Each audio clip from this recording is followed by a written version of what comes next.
ਸੁਣੇ ਸ਼ੇਖ ਪੀਰ ਪਾਤਸ਼ਾਹ, ਸੁਣੇ ਅੰਧੇ ਪਾਵੇਂ ਰਾ, ਸੁਣੇ ਹਾਥ ਹੋਵੇ ਅਸਗਾ, ਨਾਨਕ ਭਗਤਾਂ ਸਦਾ ਵਿਗਾਸ। ਸੁਣੇ ਦੁਖ ਪਾਪ ਕਾ ਨਾਸ, ਨਾਨਕ ਭਗਤਾਂ ਸਦਾ ਵਿਗਾਸ। ਸੁਣੇ ਦੁਖ ਪਾਪ ਕਾ ਨਾਸ, ਜੁਗੋ ਜੁਗ ਅਟਲ। ਧੰਨ ਧੰਨ ਸਾਹਿਬ ਸ੍ਰੀ ਗੁਰੂ ਗ੍ਰੰਥ ਸਾਹਿਬ ਜੀ ਮਹਾਰਾਜ। ਤਿੰਨਾਂ ਦੀ ਪਾਵਨ ਪਵਿੱਤਰ ਹਜ਼ੂਰੀ ਦਾ ਆਨੰਦ ਮਾਣ ਰਹੇ ਸਤਸੰਗੀ ਜਨੋ, ਅਸੀਂ ਅਤ ਧੰਨਤਾ ਦੇ ਪਾਤਰ ਹਾਂ, ਜੋ ਸੰਧਿਆ ਵੇਲੇ ਨੂੰ ਮੁੱਖ ਰੱਖਦਿਆਂ ਹੋਇਆਂ ਧੰਨ ਸ੍ਰੀ ਗੁਰੂ ਗ੍ਰੰਥ ਸਾਹਿਬ ਜੀ ਦੀ ਗੋਦ ਵਿੱਚ ਆ ਵਿਰਾਜੇ ਹਾਂ।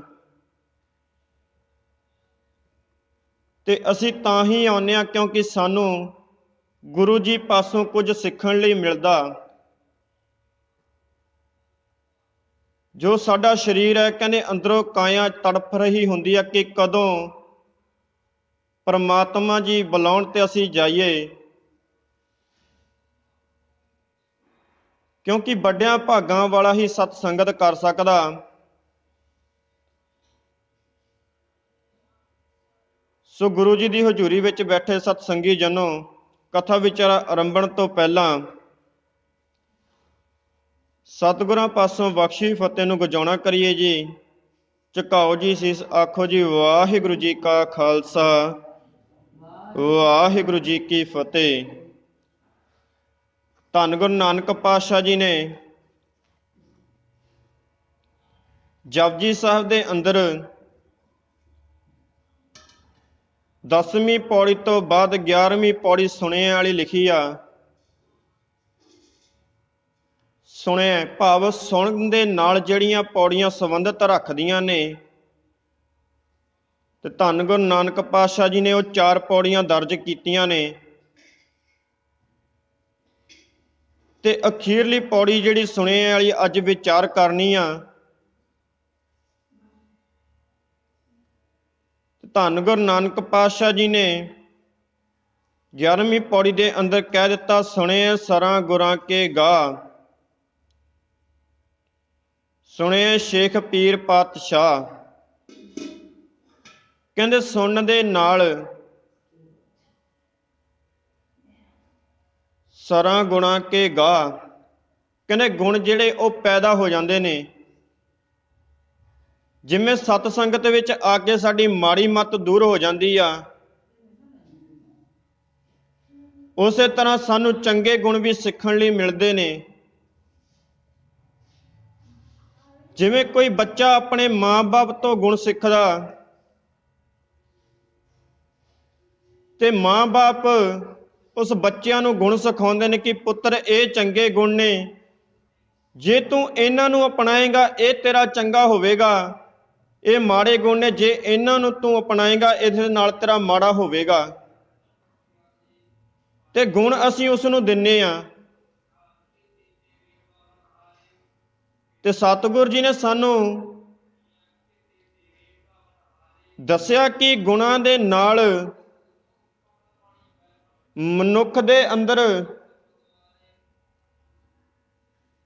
ਇੱਕ ਕਲਪਨਾ ਪੈਦਾ ਹੋ ਜਾਂਦੀ ਹੈ ਕਿ ਪਰਮਾਤਮਾ ਜੀ ਨੇ ਸੁਣਨ ਲਈ ਕਿਹਾ ਕਿ ਅਸੀਂ ਸੁਣਿਆ। ਜੇ ਅਸੀਂ ਸੁਣਿਆ ਹੁੰਦਾ, ਜੇ ਅਸੀਂ ਉਸ ਪਰਮਾਤਮਾ ਦੀ ਗੱਲ ਸਾਰਿਆਂ ਨੇ ਸੁਣੀ ਹੁੰਦੀ, ਤੇ ਅੱਜ ਸਾਡੇ ਜੀਵਨ ਦੇ ਅੰਦਰ ਜੋ ਸਤਿਗੁਰਾਂ ਜੀ ਦੇ ਅਗਿਆਨਤਾ ਦੀ ਘਾਟ ਹੈ ਨਾ, ਉਹ ਨਾ ਹੁੰਦੀ। ਤੇ ਸਾਡੇ ਅੰਦਰ ਹਮੇਸ਼ਾ ਗਿਆਨ ਰਹਿਣਾ ਸੀ ਕਿ ਸਤਿਗੁਰ ਜੀ ਸਾਨੂੰ ਸਿੱਧੇ ਰਸਤੇ ਪਾ ਕੇ ਗਏ ਨੇ, ਕੁਰਾਹੇ ਨਹੀਂ ਪਾ ਕੇ ਗਏ। ਤੇ ਅਗਲੀ ਪੰਕਤੀ ਦੇ ਵਿੱਚ ਧੰਨ ਗੁਰੂ ਨਾਨਕ ਪਾਤਸ਼ਾਹ ਜੀ ਨੇ ਕਹਿ ਦਿੱਤਾ, ਸੁਣੇ ਅੰਧੇ ਪਾਵੇਂ ਰਾਹ। ਕਹਿੰਦੇ ਮੰਨ ਲਓ ਕੋਈ ਅੰਧਾ ਮਨੁੱਖ ਤੁਰਿਆ ਜਾਂਦਾ, ਉਹ ਸੋਟੀ ਦੇ ਸਹਾਰੇ ਤੁਰਿਆ ਜਾਂਦਾ, ਤੇ ਮੂਹਰੇ ਕੋਈ ਖੱਡਾ ਵਾ, ਖਾਈ ਆ ਕੋਈ, ਤੇ ਤੁਰਿਆ ਜਾ ਰਿਹਾ।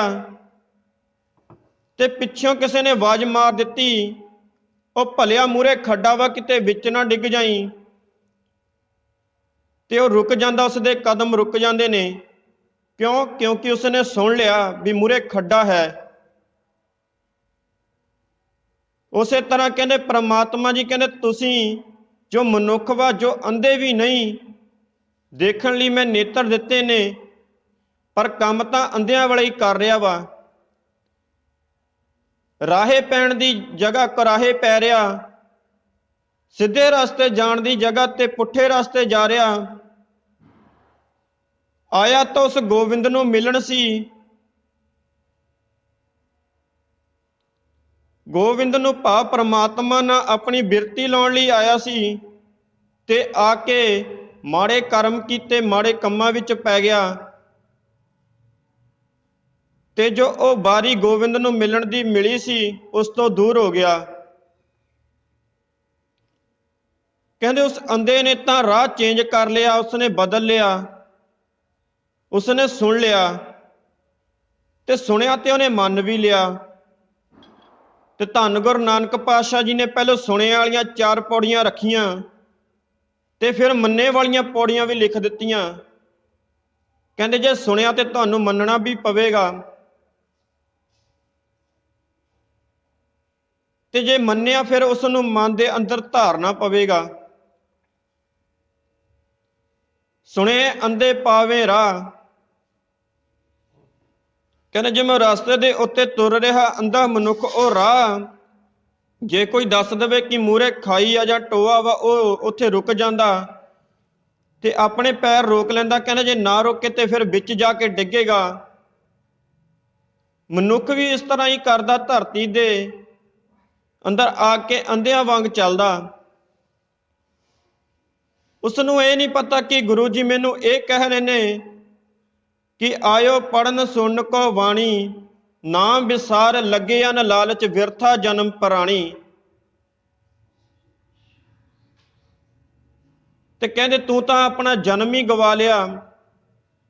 ਕੇਵਲ ਉਸ ਸਤਿਗੁਰੂ ਦੀ ਬਾਣੀ ਪੜਨ ਸੁਣਨ ਲਈ ਆਇਆ ਸੀ,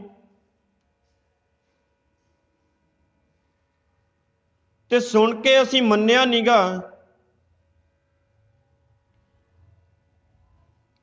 ਕਿਤੇ ਮੰਨਿਆ ਸੀ ਭਾਈ ਤਿਲਕਾ ਜੀ ਨੇ, ਭਾਈ ਸੱਜਣ ਜੀ ਨੇ ਮੰਨਿਆ ਸੀ, ਤੇ ਇਤਿਹਾਸ ਵਿੱਚ ਹੋਰ ਵੀ ਘਟਨਾਵਾਂ ਆਉਂਦੀਆਂ ਨੇ। ਤੇ ਮੰਨਿਆ ਬਾਬਾ ਬੰਦਾ ਸਿੰਘ ਬਹਾਦਰ ਨੇ, ਤੇ ਇੱਕੋ ਹੀ ਗੱਲ ਸੁਣੀ ਸੀ ਗੁਰੂ ਦੀ, ਤੇ ਆਪਣਾ ਜੀਵਨ ਸਵਾਰ ਲਿਆ। ਉਹ ਕੁਰਾਹੇ ਨਹੀਂ ਪਿਆ ਤੇ ਉਹ ਰਾਹੇ ਪੈ ਗਿਆ। ਗੁਰੂ ਜੀ ਦੀ ਇੱਕ ਗੱਲ ਮੰਨ ਲਈ, ਤੇ ਫਿਰ ਮੰਨ ਕੇ ਕਹਿੰਦੇ ਜੀਵਨ ਵਿੱਚ ਧਾਰ ਵੀ ਲਈ ਆ। ਭਾਵੇਂ ਕੁਝ ਵੀ ਹੋ ਜਾਵੇ ਮੂਹਰੇ, ਭਾਵੇਂ ਬੱਚੇ ਦਾ ਕਤਲ ਹੀ ਕਿਉਂ ਨਾ ਹੁੰਦਾ ਹੋਵੇ, ਮੂਹਰੇ ਉਹ ਡੋਲਦਾ ਨਹੀਂ, ਕਿਉਂਕਿ ਅੰਦਰ ਗੁਰੂ ਨੂੰ ਧਾਰਨ ਕਰ ਲਿਆ, ਗੁਰੂ ਨੂੰ ਵਸਾ ਲਿਆ। ਭਾਵੇਂ ਲੱਖ ਜਲਾ ਦੋ ਬੱਚੇ ਨੂੰ ਮਾਰਦੇ ਹੁਣ, ਭਾਵੇਂ ਲੱਖ ਉਹਦਾ ਸਰੀਰ ਦਾ ਮਾਸ ਨੋਚ ਲੈਂਦੇ ਹੁਣ, ਤੇ ਗਰਮ ਗਰਮ ਸੱਬਲਾਂ ਵੀ ਲਾਈਆਂ ਹੁਣ, ਤੇ ਫਿਰ ਗੁਰੂ ਜੀ ਦਾ ਸਿੱਖ ਸੁਣ ਕੇ ਕਦੀ ਅਣਸੁਣਿਆ ਨਹੀਂ ਕਰਦਾ। ਤੇ ਜੇ ਧੰਨ ਬਾਬਾ ਬੰਦਾ ਸਿੰਘ ਬਹਾਦਰ ਜੀ, ਐਡਾ ਵੱਡਾ ਰੁਤਬਾ ਉਹਨਾਂ ਦਾ ਇਤਿਹਾਸ ਦੇ ਅੰਦਰ ਅਸੀਂ ਦੇਖਦੇ ਹਾਂ ਕਿ ਉਹ ਵੈਰੀਆਂ ਨੂੰ ਇਸ ਤਰ੍ਹਾਂ ਕੱਟ ਰਹੇ ਨੇ, ਪਰ ਜਦੋਂ ਫੜੇ ਜਾਂਦੇ ਨੇ, ਜਦੋਂ ਬੈਰੀ ਉਸ ਦਾ ਮਾਸ ਲੋਚਦੇ ਨੇ ਨਾ, ਤੇ ਉਹ ਅੱਖਾਂ ਮੂਹਰੇ ਦ੍ਰਿਸ਼ ਦੇਖ ਕੇ ਇਹ ਇੰਜ ਲੱਗਦਾ ਕਿ ਜਦੋਂ ਮਾਸ ਲੋਚਦੇ ਨੇ ਉਹ ਵੈਰੀ ਡਰਦੇ ਨੇ। ਤੇ ਜਦੋਂ ਸੰਭਲਾ ਗਰਮ ਕਰਕੇ ਲਾਈਆਂ ਉਦੋਂ ਵੀ ਡਰੇ ਨੇ। ਇਤਿਹਾਸ ਵਿੱਚ ਇਹ ਵੀ ਲਿਖਿਆ ਕਿ ਬਾਬਾ ਬੰਦਾ ਸਿੰਘ ਬਹਾਦਰ ਦੀਆਂ ਅੱਖਾਂ ਵਿੱਚ ਗਰਮ ਕਰਕੇ ਸੱਬਲਾਂ ਖੋਭੀਆਂ ਗਈਆਂ ਨੇ। ਤੇ ਸਤਿਗੁਰਾਂ ਨੇ ਤਾਂ ਸਾਨੂੰ ਅੱਖਾਂ ਸ਼ਬਦ ਸੂਰਤ ਬਖਸ਼ੀਆਂ ਨੇ, ਤੇ ਕੇਵਲ ਇਹ ਉਹਨਾਂ ਦੀ ਭਲੇ ਲਈ ਵਰਤੀਆਂ ਨੇ। ਕਿਤੇ ਇਹ ਸੋਚ ਕੇ ਦੇਖੋ ਕਿ ਉਹੀ ਦ੍ਰਿਸ਼ ਕਿਤੇ ਸਾਡੇ ਤੇ ਹੋਵੇ ਤੇ ਅਸੀਂ ਤਾਂ ਕਵਾਂਗੇ ਕਿ ਭਾਈ ਸਾਨੂੰ ਮਾਰੀ ਨਾ, ਜੋ ਤੂੰ ਕਹੇਂਗਾ ਅਸੀਂ ਕਬੂਲ ਕਰ ਲਾਂਗੇ। ਤੇ ਜਿਗਰਾ ਦੇਖੋ ਧੰਨ ਬਾਬਾ ਬੰਦਾ ਸਿੰਘ ਜੀ ਦਾ, ਭਾਈ ਮਨੀ ਸਿੰਘ ਜੀ ਦਾ ਦੇਖੋ, ਜੋ ਬੰਦ ਤਾਂ ਕਟਾ ਰਹੇ ਨੇ ਤੇ ਜਲਾਦ ਦਾ ਜੋ ਟੋਕਾ ਵਾ, ਜੋ ਉਸ ਨੂੰ ਹਥਿਆਰ ਵਾ, ਉਹ ਗੁੱਟਬਾਲ ਦਾ ਇਸ਼ਾਰਾ ਵਾ। ਤੇ ਭਾਈ ਮਨੀ ਸਿੰਘ ਨੇ ਕਿਹਾ ਬੰਦ ਪੋਟੇ ਤੋਂ ਸ਼ੁਰੂ ਹੁੰਦਾ ਤੇ ਪੋਟੇ ਦਾ ਅੱਧ ਬੰਦ ਹੁੰਦਾ ਵਾ, ਤੇ ਕਹਿੰਦਾ ਫਿਰ ਉਸ ਨੂੰ ਟੁਕੜੇ ਟੁਕੜੇ ਕਰ ਜਿਸ ਤਰ੍ਹਾਂ ਤੈਨੂੰ ਹੁਕਮ ਹੋਇਆ। ਤੇ ਉਹਨਾਂ ਨੇ ਇਸ ਲਈ ਸ਼ਹੀਦੀਆਂ ਪਾਈਆਂ ਕਿ ਜੋ ਸਾਡਾ ਪਿਛਲਾ ਇਤਿਹਾਸ ਆ, ਜੋ ਸਿੱਖੀ ਸਰੂਪ ਆ, ਸਾਡਾ ਬਚ ਸਕੇ, ਕਿ ਸਾਡੀ ਕੌਮ ਰਾਹੇ ਪੈਂਦੀ ਕੁਰਾਹੇ ਨਾ ਪੈ ਜੇ। ਤੇ ਉਹਨਾਂ ਨੇ ਤਾਂ ਹੀ ਸ਼ਹੀਦੀਆਂ ਦਿੱਤੀਆਂ ਨੇ।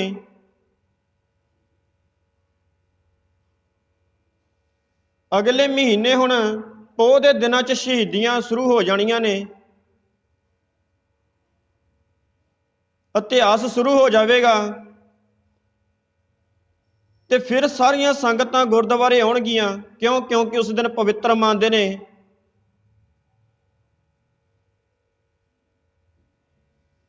ਕਿਉਂਕਿ ਰਾਹੇ ਪਈ ਆ, ਕੁਰਾਹੇ ਪਈ ਹੋਈ ਸੰਗਤ ਨੂੰ ਕੋਈ ਮੋੜ ਨਹੀਂ ਸਕਦਾ।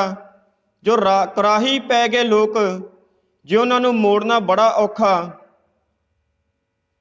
ਜਿਸ ਤਰ੍ਹਾਂ ਕਹਿੰਦੇ ਬੱਚਾ ਜਿੱਦ ਫੜ ਲਵੇ ਕਿ ਮੈਂ ਖਿਡੌਣਾ ਇਹ ਲੈਣਾ ਹੀ ਆ, ਤੇ ਮਾਂ-ਬਾਪ ਨੂੰ ਜੋ ਕੁਝ ਮਰਜ਼ੀ ਕਰਨਾ ਪੈ ਜਾਵੇ, ਉਸ ਬੱਚੇ ਨੂੰ ਖਿਡੌਣਾ ਦੇ ਕੇ ਦੇਣਾ ਪੈਂਦਾ ਲੈ ਕੇ। ਜੇ ਨਹੀਂ ਲੈ ਕੇ ਦਿੰਦੇ ਤਾਂ ਬੇਸ਼ਰਮੀ ਦੀ ਗੱਲ ਆ ਕਿ ਬੱਚਾ ਬਾਜ਼ਾਰ ਵਿੱਚ ਰੋ ਰਿਹਾ ਤੇ ਆਉਂਦੇ ਜਾਂਦੇ ਉਸ ਵੱਲ ਦੇਖ ਰਹੇ ਨੇ। ਤੇ ਮਾਂ-ਬਾਪ ਭਾਵੇਂ ਔਖੇ ਹੋ ਕੇ ਲੈ ਕੇ ਦੇਣ, ਉਸ ਨੂੰ ਲੈ ਕੇ ਦਿੰਦੇ ਨੇ। ਤੇ ਪਰ ਘਰੇ ਆ ਕੇ ਸਮਝਾਉਂਦੇ ਕਿ ਗਾਹਾਂ ਵਾਸਤੇ ਅੱਜ ਤਾਂ ਤੈਨੂੰ ਲੈ ਤਾ, ਗਾਹਾਂ ਵਾਸਤੇ ਇਸ ਤਰ੍ਹਾਂ ਹਿੰਡ ਨਹੀਂ ਕਰਨੀ, ਇਸ ਤਰ੍ਹਾਂ ਰੋਣ ਨਹੀਂ ਲੱਗਣਾ। ਪਰ ਉਹ ਸਮਝਾਉਂਦੇ ਨੇ ਕਿ ਰਾਹ ਸਹੀ ਆਹ।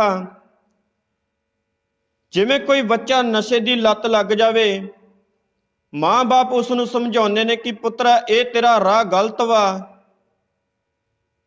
ਇਸ ਦੇ ਨਾਲ ਤੇਰੀ ਜ਼ਿੰਦਗੀ ਖਰਾਬ ਹੋ ਸਕਦੀ ਹੈ, ਤੇਰੀ ਵੰਸ਼ ਖਤਮ ਹੋ ਸਕਦੀ ਆ, ਕਿ ਪੁੱਤਰਾ ਇਹ ਤੇਰਾ ਰਾਹ ਜਿਹੜਾ ਗਲਤ ਵਾ। ਤੇ ਕੁਰਾਹੇ ਪੈ ਨੂੰ ਸਮਝਾਉਂਦੇ ਨੇ। ਤੇ ਸਤਿਗੁਰੂ ਜੀ ਸਾਨੂੰ ਕੁਰਾਹੇ ਪਿਆਂ ਨੂੰ ਸਮਝਾਉਂਦੇ ਨੇ ਕਿ ਤੀਰਥਾਂ ਤੇ ਜਾਣਾ ਛੱਡ ਦਿਓ, ਤੀਰਥਾਂ ਤੇ ਇਸ਼ਨਾਨ ਕਰਨਾ ਛੱਡ ਦਿਓ। ਕੇਵਲ ਤਨ ਦੀ ਸਫਾਈ ਹੋ ਸਕਦੀ ਹੈ ਤੇ ਮਨ ਦੀ ਸਫਾਈ ਤਾਂ ਉਸ ਪਰਮਾਤਮਾ ਜੀ ਦੀ ਗੁਰਬਾਣੀ ਦੇ ਨਾਲ ਹੀ ਸਾਫ਼ ਹੋਵੇਗੀ। ਅਸੀਂ ਮੁਸਲਮਾਨ ਵੀਰਾਂ ਦਾ ਧਰਮ ਦੇਖਦੇ ਹਾਂ, ਉਹ ਧਰਮ ਦੇ ਬੜੇ ਪੱਕੇ ਨੇ, ਨਮਾਜ਼ ਪੜ੍ਹਦੇ ਨੇ ਤੇ ਇਕੱਠੇ ਪੜ੍ਹਦੇ ਨੇ। ਕੋਈ ਐਸਾ ਮੁਸਲਮਾਨ ਵੀਰ ਨਹੀਂ ਦੇਖੋਗੇ ਕਿ ਉਹ ਨਮਾਜ਼ ਨਹੀਂ ਪੜ੍ਹ ਰਿਹਾ, ਉਹ ਪੱਕਾ ਪੰਜ ਨਮਾਜ਼ੀ ਹੋਵੇਗਾ, ਪੰਜ ਨਮਾਜ਼ਾਂ ਪੜ੍ਹਦੇ ਨੇ। ਤੇ ਸਤਿਗੁਰੂ ਜੀ ਸਾਨੂੰ ਕੇਵਲ 2 ਟਾਈਮ ਨਿਤਨੇਮ ਕਿਹਾ ਵਾ, ਸਵੇਰ ਦੇ ਟਾਈਮ ਤੇ ਸ਼ਾਮ ਦੇ ਟਾਈਮ, ਤੇ ਕੇਵਲ ਅਸੀਂ ਉਹੀ ਨਹੀਂ ਕਰ ਪਾਉਂਦੇ। ਤੇ ਮੁਸਲਮਾਨ ਵੀਰ ਕੇਵਲ 5 ਵਾਰੀ, ਪਤਾ ਨਹੀਂ ਕਿੰਨੀ ਕੁ ਵਾਰੀ ਉਹ ਆਪਣਾ ਜੋ ਆਪਦੇ ਗੁਰੂ ਨੂੰ ਧਿਆਉਂਦੇ ਨੇ, ਨਮਾਜ਼ ਪੜ੍ਹਦੇ ਨੇ ਉਸ ਗੁਰੂ ਜੀ ਦੀ ਉਸਤਤ ਦੇ ਵਿੱਚ। ਉਹਨਾਂ ਨੇ ਇਹ ਕਿਹਾ ਸੀ, ਕਹਿੰਦੇ ਜਿੰਨੀਆਂ ਤੁਹਾਡੇ ਧਰਮ ਵਿੱਚ ਸ਼ਹੀਦੀਆਂ ਨੇ, ਕਿਤੇ ਸਾਡੇ ਧਰਮ ਵਿੱਚ ਸ਼ਹੀਦੀਆਂ ਹੋਈਆਂ ਹੁੰਦੀਆਂ, ਅੱਜ ਨੂੰ ਅਸੀਂ ਪੂਰਾ ਸੰਸਾਰ ਮੁਸਲਮਾਨ ਬਣਾ ਲੈਣਾ ਸੀ। ਜਿੰਨੀਆਂ ਤੁਹਾਡੇ ਸਿੱਖ ਧਰਮ ਦੇ ਅੰਦਰ ਸ਼ਹੀਦੀਆਂ ਨੇ, ਤੇ ਤੁਸੀਂ ਆਪਣੀ ਕੌਮ ਨੂੰ ਕਿਉਂ ਨਹੀਂ ਵਧਾ ਰਹੇ। ਤੇ ਉੱਥੇ ਸਵਾਲ ਜਵਾਬ ਹੁੰਦਾ ਤੇ ਇੱਕ ਗੱਲ ਸਾਹਮਣੇ ਆਉਂਦੀ ਆ ਕਿ ਸਿੱਖਾਂ ਨੇ ਮੰਨ ਤਾਂ ਲਿਆ ਕਿ ਸਾਡਾ ਧਰਮ ਆ ਸਿੱਖ, ਪਰ ਅਪਣਾਉਣਾ ਨਹੀਂ। ਤੇ ਅਪਣਾਇਆ ਕਿਹਨਾਂ ਨੇ ਆ? ਸਾਹਿਬਜ਼ਾਦਿਆਂ ਨੇ ਅਪਣਾਇਆ। ਆਪਣੇ ਪਿਤਾ ਦੀ ਸਿੱਖਿਆ ਤੇ ਚੱਲੇ ਨੇ। ਤੇ ਇੱਕ ਪਾਸੇ ਗੱਲ ਕਰ ਲਈਏ, ਧੰਨ ਗੁਰੂ ਨਾਨਕ ਪਾਤਸ਼ਾਹ ਜੀ ਦੇ ਪੁੱਤਰ ਹੋਏ ਨੇ ਤੇ ਉਹ ਆਪਣੇ ਪਿਤਾ ਤੋਂ ਬਾਹਰ ਚੱਲ ਪਏ ਨੇ, ਪਿਤਾ ਦੀ ਆਗਿਆ ਨਹੀਂ ਮੰਨੀ ਤੇ ਪਿਤਾ ਤੋਂ ਬਾਹਰ ਚੱਲੇ ਤੇ ਧੰਨ ਗੁਰੂ ਅੰਗਦ ਪਾਤਸ਼ਾਹ ਜੀ ਨੂੰ ਗੱਦੀ ਤੇ ਵਿਰਾਜਮਾਨ ਕਰ ਦਿੱਤਾ। ਤੇ ਇੱਕ ਪਾਸੇ ਧੰਨ ਗੁਰੂ ਗੋਬਿੰਦ ਸਿੰਘ ਜੀ ਦੇ ਪੁੱਤਰ ਨੇ ਜੋ ਗੁਰੂ ਜੀ ਦੀ ਸਿੱਖਿਆ ਅਨੁਸਾਰ ਚੱਲੇ ਨੇ, ਬਾਣਾ ਪਾਇਆ, ਅੰਮ੍ਰਿਤ ਛਕਿਆ, ਸ਼ਹੀਦੀ ਪ੍ਰਾਪਤ ਕੀਤੀ, ਡੋਲੇ ਨਹੀਂ, ਕਿਉਂਕਿ ਕੁਰਾਹੇ ਪਿਆਂ ਨੂੰ ਸਤਿਗੁਰੂ ਜੀ ਰਾਹ ਦਿਖਾ ਰਹੇ ਨੇ। ਤੇ ਧੰਨ ਗੁਰੂ ਨਾਨਕ ਪਾਤਸ਼ਾਹ ਜੀ ਨੇ ਵੀ ਇੱਥੇ ਇਹੀ ਕਹਿ ਦਿੱਤਾ ਕਿ ਸੁਣਨ ਦੇ ਨਾਲ ਅੰਧੇ ਵੀ ਰਾਹ ਪਾ ਜਾਂਦੇ ਨੇ ਤੇ ਮਨੁੱਖ ਤਾਂ ਅੰਧ ਦੇ ਅੱਖਾਂ ਹੋਣ ਦੇ ਨਾਲ ਵੀ ਅੰਨਾ ਵਾਂ। ਜਿਵੇਂ ਕਹਿੰਦੇ ਕੀੜਾ ਗੰਦਗੀ ਵਿੱਚ ਉੱਗਦਾ ਤੇ ਗੰਦਗੀ ਵਿੱਚ ਹੀ ਮਰ ਜਾਂਦਾ ਤੇ ਪੁਨਰ ਜਨਮ ਗੰਦਗੀ ਦੇ ਵਿੱਚੋਂ ਹੀ ਲੈਂਦਾ, ਉਸ ਦੀ ਸੀਮਾ ਇੰਨੀ ਕਾ ਕਿ ਉਹ ਗੰਦਗੀ ਦੇ ਵਿੱਚ ਹੀ ਰਹੇਗਾ, ਗੰਦਗੀ ਤੋਂ ਕਦੀ ਬਾਹਰ ਨਹੀਂ ਆਵੇਗਾ। ਤੇ ਕਹਿੰਦੇ ਫਿਰ ਅੰਨਾ ਮਨੁੱਖ ਵੀ ਉਹ ਅੱਖਾਂ ਹੋਣ ਦੀ ਬਜਾਏ ਵੀ ਅੰਨਾ ਵਾ, ਤੀਰਥਾਂ ਤੇ ਜਾਂਦਾ, ਨੱਕ ਰਗੜਦਾ, ਨਾਲੇ ਉਸ ਨੂੰ ਪਤਾ ਵੀ ਇਸ ਤੋਂ ਕੁਝ ਨਹੀਂ ਮਿਲਣਾ, ਇਹ ਕੇਵਲ ਮਨੁੱਖ ਨੇ ਬਣਾਈ ਆ। ਤੇ ਸਾਨੂੰ ਤਾਂ ਪ੍ਰਮਾਤਮਾ ਜੀ 1430 ਅੰਗ ਦਾ ਧੰਨ ਸ਼੍ਰੀ ਗੁਰੂ ਗ੍ਰੰਥ ਸਾਹਿਬ ਜੀ ਪ੍ਰਕਾਸ਼ ਕਰਕੇ ਦੇ ਗਏ ਨੇ, ਲਿਖ ਕੇ ਦੇ ਗਏ ਨੇ ਕਿ ਆਹ ਸੱਚਾਈ ਹੈ, ਤੁਹਾਡਾ ਜੀਵਨ ਇਸ ਤਰ੍ਹਾਂ ਚੱਲ ਸਕਦਾ। ਤੇ ਅਸੀਂ ਫਿਰ ਵੀ ਕਰਾਹੇ ਪਏ ਆ ਤੇ ਸਾਡੇ ਮਾੜੇ ਭਾਗ ਨੇ। ਉਹ ਵਿਚਾਰੇ ਕਿਆ ਕਰੇ ਜਿਨ ਭਾਗ ਧੁਰ ਮੰਦੇ, ਕਹਿੰਦੇ ਉਹ ਵਿਚਾਰਿਆਂ ਦਾ ਕੀ ਕਰੀਏ ਜਿਨ੍ਹਾਂ ਦੇ ਭਾਗ ਹੀ ਧੁਰੋਂ ਮੰਦੇ ਨੇ, ਧੁਰੋਂ ਹੀ ਮੰਦੇ ਭਾਗ ਲਿਖਾ ਲਏ ਨੇ ਉਹਨਾਂ ਨੇ ਕਿ ਅਸੀਂ ਰਾਹ ਤੇ ਚੱਲਣਾ ਹੀ ਨਹੀਂ, ਕੁਰਾਹੀ ਪੈਣਾ ਵਾ। ਕਹਿੰਦੇ ਜਿੰਨਾ ਮਰਜ਼ੀ ਸਮਝਾ ਲਓ ਪਰ ਉਹ ਸਮਝਦਾ ਨਹੀਂ। ਤੇ ਸਤਿਗੁਰੂ ਜੀ ਨੇ ਅੱਗੇ ਅਗਲੀ ਪੰਕਤੀ ਵਿੱਚ ਇਹ ਸਮਝਾ ਦਿੱਤਾ, ਸੁਣੇ ਹੱਥ ਹੋਵੇ ਅਸਗਾ। ਕਹਿੰਦੇ ਸੁਣਨ ਦੇ ਨਾਲ ਹੱਥ ਹੋਵੇ ਅਸਗਾ, ਕਹਿੰਦੇ ਉਸ ਪਰਮਾਤਮਾ ਨੂੰ ਪਾਉਣ ਲਈ ਹੱਥਾਂ ਦੇ ਵਿੱਚ ਉਸ ਪਰਮਾਤਮਾ ਦੀ ਜੋਤ ਦਾ ਪਤਾ ਲੱਗ ਜਾਂਦਾ, ਅਥਾਹ ਪਤਾ ਲੱਗ ਜਾਂਦਾ ਕਿ ਪਰਮਾਤਮਾ ਜੀ ਕਹਿ ਕੀ ਰਹੇ ਨੇ ਤੇ ਅਸੀਂ ਕਰ ਕੀ ਰਹੇ ਹਾਂ। ਹੱਥਾਂ ਦੇ ਨਾਲ ਕਹਿੰਦੇ ਉਸ ਪਰਮਾਤਮਾ ਨੂੰ ਜੇ ਤੂੰ ਪਾਉਣ ਦੀ ਲਾਲਚਾ ਰੱਖਦਾ ਵਾਂ ਤੇ ਪਾ ਨਹੀਂ ਸਕਦਾ। ਕਹਿੰਦੇ ਕਿਉਂਕਿ ਹੱਥ ਤੇਰੇ ਚੰਗੇ ਕਰਮਾਂ ਵੱਲੀ ਜਾਣਗੇ ਤੇ ਉਸ ਪਰਮਾਤਮਾ ਨੂੰ ਪਾ ਸਕਦਾ। ਉਹ ਤਾਂ ਕਹਿੰਦੇ ਹੱਥਾਂ ਤੋਂ ਵੀ ਨੇੜੇ ਆ, ਉਹ ਤਾਂ ਤੇਰੇ ਅੰਦਰ ਵਸਦਾ ਤੇ ਪਰਮਾਤਮਾ ਜੀ ਅੰਦਰ ਵਸ ਕੇ ਹਰ ਇੱਕ ਦੇ ਦਿਲਾਂ ਦੀਆਂ ਜਾਣਦੇ ਨੇ। ਘਟ ਘਟ ਮੈਂ ਹਰ ਜੂ ਵਸੇ ਸੰਤਨ ਕਿਹੋ ਪੁਕਾਰ, ਕਹਿੰਦੇ ਘਟ ਘਟ ਵਿੱਚ ਵਸਦਾ ਪਰਮਾਤਮਾ, ਨਹੀਂ ਤਾਂ ਉਸ ਦਾ ਪਸਾਰਾ ਇੰਜ ਹੋਣਾ ਸੀ ਕਿ ਇਸ ਧਰਤੀ ਨੂੰ ਮੰਨਿਆ ਜਾਂਦਾ ਕਿ ਇਸ ਧਰਤੀ ਬਲਦ ਦੇ ਉੱਪਰ ਖੜੀ ਆ।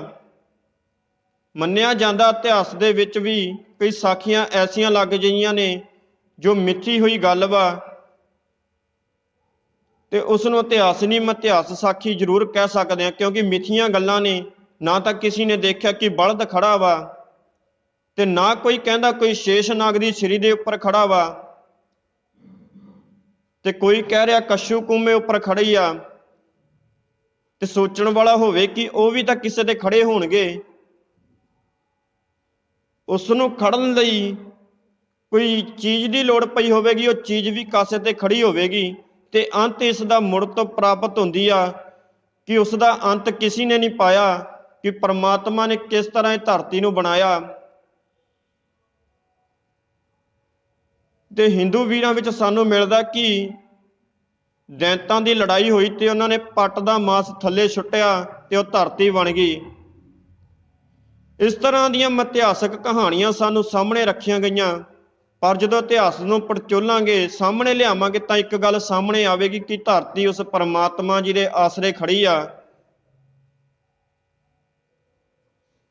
ਤੇ ਕੇਵਲ ਉਸ ਪਰਮਾਤਮਾ ਨੇ ਇਸ ਵਿੱਚ ਸਭ ਜੀਵ ਜੰਤੂ ਪਾਏ ਨੇ। ਜੋ ਚੀਜ਼ ਲੋੜੀਂਦੀ ਸੀ ਉਸ ਨੂੰ ਦਿੱਤੀ ਤੇ ਧੰਨ ਗੁਰੂ ਨਾਨਕ ਪਾਤਸ਼ਾਹ ਜੀ ਨੇ ਮਨੁੱਖ ਨੂੰ ਰਾਹ ਦਿਖਾਉਣ ਲਈ ਇੱਕ ਸੁੰਦਰ ਦ੍ਰਿਸ਼ ਦਿਖਾਇਆ ਕਿ ਪਰਮਾਤਮਾ ਜੀ ਤੁਹਾਨੂੰ ਮਿਲ ਸਕਦੇ ਨੇ ਕੇਵਲ ਕਾਹਦੇ ਨਾਲ? ਗੁਰਬਾਣੀ ਦੇ ਨਾਲ, ਗੁਰਬਾਣੀ ਸੁਣਨ ਦੇ ਨਾਲ। ਤੇ ਧੰਨ ਗੁਰੂ ਨਾਨਕ ਪਾਤਸ਼ਾਹ ਜੀ ਨੇ ਅੱਗੇ ਲਿਖਦਾ, ਨਾਨਕ ਭਗਤਾਂ ਸਦਾ ਵਿਗਾਸ, ਸੁਣੇ ਦੁਖ ਪਾਪ ਕਾ ਨਾਸ। ਉਹੀ ਫਿਰ ਦੋ ਪੰਕਤੀਆਂ ਰਿਪੀਟ ਕਰ ਦਿੱਤੀਆਂ ਕਿ ਨਾਨਕ ਭਗਤਾਂ ਸਦਾ ਵਿਗਾਸ, ਸੁਣੇ ਦੁਖ ਪਾਪ ਕਾ ਨਾਸ। ਕਹਿੰਦੇ ਸੁਣਨ ਦੇ ਨਾਲ ਭਗਤਾਂ ਦਾ ਵਿਕਾਸ ਹੁੰਦਾ ਵਾ, ਖੇੜਾ ਹੁੰਦਾ ਉਹਨਾਂ ਨੂੰ ਪਤਾ ਲੱਗ ਜਾਂਦਾ ਕਿ ਅਸੀਂ ਜ਼ਿੰਦਗੀ ਦੇ ਅੰਦਰ ਆਏ ਕੀ ਕਰਨਾ। ਸੁਣੇ ਦੁੱਖ ਪਾਪ ਕਾ ਨਾਸ, ਕਹਿੰਦੇ ਸੁਣਨ ਦੇ ਨਾਲ ਦੁੱਖ ਦੂਰ ਹੋ ਜਾਂਦੇ ਨੇ, ਨਾਸ਼ ਹੋ ਜਾਂਦੇ ਨੇ। ਤੇ ਜੋ ਸਾਨੂੰ ਚੰਗਾ ਵਾ, ਜੋ ਸਤਿਗੁਰਾਂ ਪਾਸੋਂ ਸਾਨੂੰ ਸਿੱਖਣ ਨੂੰ ਮਿਲਦਾ, ਕੇਵਲ ਉਹ ਸੁਣਨ ਦੇ ਨਾਲ ਹੀ ਮਿਲ ਸਕਦਾ। ਪੜ੍ਹਾਂਗੇ, ਸੁਣਾਂਗੇ ਤੇ ਮਨ ਅੰਦਰ ਧਾਰਾਂਗੇ ਤਾਂ ਸਾਨੂੰ ਪਰਮਾਤਮਾ ਜੀ ਪ੍ਰਗਟ ਹੋਣਗੇ। ਤੇ ਨਹੀਂ ਤਾਂ ਅਸੀਂ ਸੁੱਤੇ ਹੋਈਏ ਤੇ ਸਤਿਗੁਰ ਜੀ ਉਦੋਂ ਵੀ ਸਾਨੂੰ ਰੱਖਿਆ ਕਰਦੇ ਨੇ। ਉਦੋਂ ਸਾਨੂੰ ਕੋਈ ਸੁੱਧ ਬੁੱਧ ਨਹੀਂ ਹੁੰਦੀ ਕਿ ਅਸੀਂ ਕਿੱਥੇ ਪਏ ਹਾਂ, ਕੇਵਲ ਮਰਿਆਂ ਦੇ ਬਰਾਬਰ ਹੁੰਦੇ ਹਾਂ। ਤੇ ਸਤਿਗੁਰ ਜੀ ਸਾਨੂੰ ਆਪਣੇ ਜੋ ਸਾਹ ਜ਼ਿੰਦਗੀ ਵਿੱਚ ਲਿਖੇ ਨੇ ਉਹ ਅਨੁਸਾਰ ਬੀਤ ਰਹੇ ਨੇ, ਚੱਲ ਰਹੇ ਨੇ। ਜੋ ਸਾਹ ਸਾਡੇ ਜ਼ਿੰਦਗੀ ਦੇ ਬਾਕੀ ਨੇ, ਅਸੀਂ ਉਸ ਦੇ ਨਾਲ ਉਸ ਪਰਮਾਤਮਾ ਨੂੰ ਧਿਆਈਏ, ਉਸ ਪਰਮਾਤਮਾ ਦੀ ਗੱਲ ਸੁਣੀਏ। ਤੇ ਕੱਲ ਨੂੰ ਮੰਨੇ ਵਾਲੀਆਂ ਪੌੜੀਆਂ ਸ਼ੁਰੂ ਹੋਣੀਆਂ ਨੇ। ਮੰਨੇ ਤੋਂ ਭਾਵ ਮੰਨਣ ਦੀ ਗੱਲ। ਤੇ ਮੰਨਿਆ ਕਿਹਨਾਂ ਨੇ ਆ? ਕਿਹਨਾਂ ਨੇ ਆਪਣੇ ਮਨ ਦੇ ਅੰਦਰ ਧਾਰ ਕੇ ਉਸ ਗੁਰੂ ਜੀ ਦੀ ਗੱਲ ਸੁਣੀ। ਗੁਰੂ ਜੀ ਦੀ ਗੱਲ ਸੁਣਨ ਤੋਂ ਬਾਅਦ ਉਹਨਾਂ ਨੇ ਮਨ ਦੇ ਅੰਦਰ ਧਾਰ ਕੇ ਕੀਤਾ ਕੀ? ਤੇ ਜੋ ਕੱਲ ਦੀ ਵਿਚਾਰ ਆ, ਮੰਨੇ ਦੀਆਂ ਪੌੜੀਆਂ ਸ਼ੁਰੂ ਹੋ ਜਾਣੀਆਂ ਨੇ। ਤੇ ਸਤਿਗੁਰੂ ਜੀ ਮਿਹਰਮਤ ਕਰਨ ਕਿ ਸਾਡੇ ਤੇ ਵੀ ਇਹੋ ਜਿਹੀ ਕਿਰਪਾ ਕਰ ਦੇਣ ਕਿ ਅਸੀਂ ਸੁਣਨ ਦੇ ਨਾਲ ਉਸ ਪਰਮਾਤਮਾ ਜੀ ਨੂੰ ਪਾ ਸਕੀਏ। ਸੁਣ ਕੇ ਮੰਨਣ ਦੇ ਨਾਲ ਜੋ ਕੱਲ ਨੂੰ ਪੌੜੀਆਂ ਆਰੰਭ ਹੋਣੀਆਂ, ਕਿ ਅਸੀਂ ਉਸ ਨੂੰ ਸਮਝ ਸਕੀਏ, ਸੁਣਿਆ ਨੂੰ ਸਮਝ ਸਕੀਏ। ਤੇ ਅੰਤ ਜਦੋਂ ਜਪਜੀ ਸਾਹਿਬ ਦੀ ਸਮਾਪਤੀ ਹੋਵੇਗੀ, ਜਦੋਂ ਸ਼ਲੋਕ ਦੀ ਸਮਾਪਤੀ ਹੋਵੇਗੀ, ਤੇ ਉੱਥੇ ਵੀ ਕੇਵਲ ਅਸੀਂ ਦੇਖਾਂਗੇ ਕਿ ਪਰਮਾਤਮਾ ਜੀ ਨੇ ਕਿੱਡਾ ਵੱਡਾ ਉਪਰਾਲਾ ਸਾਡੇ ਲਈ ਕੀਤਾ ਤੇ ਕਿਸ ਤਰ੍ਹਾਂ ਅਸੀਂ ਗੁਰਬਾਣੀ ਨੂੰ ਪੜ੍ਹਨਾ ਵੀ ਆ, ਸੁਣਨਾ ਵੀ ਆ ਤੇ ਮੰਨਣਾ ਵੀ ਆ, ਤੇ ਮੰਨ ਕੇ ਵਿਚਾਰਨਾ ਵੀ ਆ, ਤੇ ਅਗਲਿਆਂ ਨੂੰ ਦੱਸਣਾ ਵੀ ਆ ਕਿ ਗੁਰਬਾਣੀ ਇਹ ਕਹਿ ਰਹੀ ਆ। ਸਤਿਗੁਰੂ ਜੀ ਮਿਹਰਮਤ ਕਰਨ। ਬੋਲਦਿਆਂ ਪਾਸੋਂ ਇੱਕ ਨਹੀਂ ਬੇਅੰਤ ਪ੍ਰਕਾਰ ਦੀਆਂ ਭੁੱਲਾਂ ਚੁੱਕਾਂ ਦੀ ਖਿਮਾ। ਅੰਤ ਨੂੰ ਬੁਲਾਓ ਜੀ ਫਤਿਹ। ਆਖੋ ਜੀ ਵਾਹਿਗੁਰੂ ਜੀ ਕਾ ਖਾਲਸਾ, ਵਾਹਿਗੁਰੂ ਜੀ ਕੀ ਫਤਿਹ।